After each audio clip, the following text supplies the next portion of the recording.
The biggest bang for your buck, or the biggest benefit that we get out of screening, is early detection. If you can find it early enough before either anybody has symptoms or it's had a chance to spread, that treatment is much easier, much quicker, is much less painful, and they'll still have great quality of life once treatment is completed.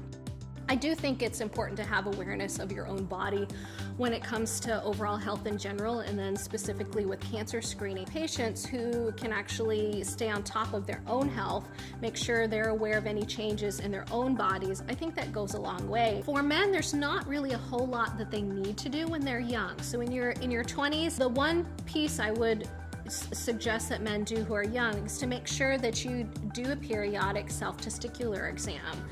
While there's not a huge amount of testicular cancer out there, it is a cancer of young men. If you notice a lump or a bump that's not supposed to be there, that is something you need to bring to our attention. Once men reach their 40s, it's time to have a discussion about prostate cancer screening.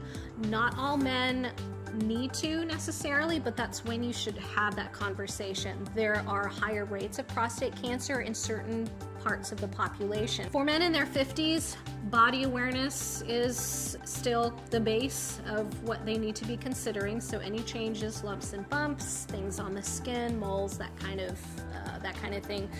And prostate cancer screening then becomes maybe a bigger topic for the general male population to discuss with their provider. That's done at the most once a year for men in their 50s. Colon cancer screening then comes into play for men in their 50s. Screening colonoscopy is the gold standard. That's once every 10 years, as long as it's normal.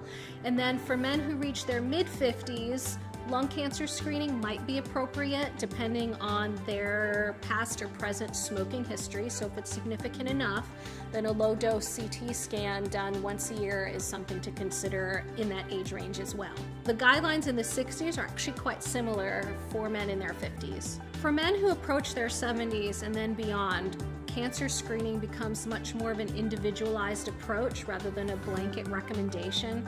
So it becomes more important to weigh the risks and benefits and to look at what that patient will get out of that screening at that age. I think the takeaway point when it comes to cancer screening tests and procedures in general is that when you're doing that test or that procedure, you're looking for an abnormality of any kind. The whole reason we do them is to find them before someone has problems.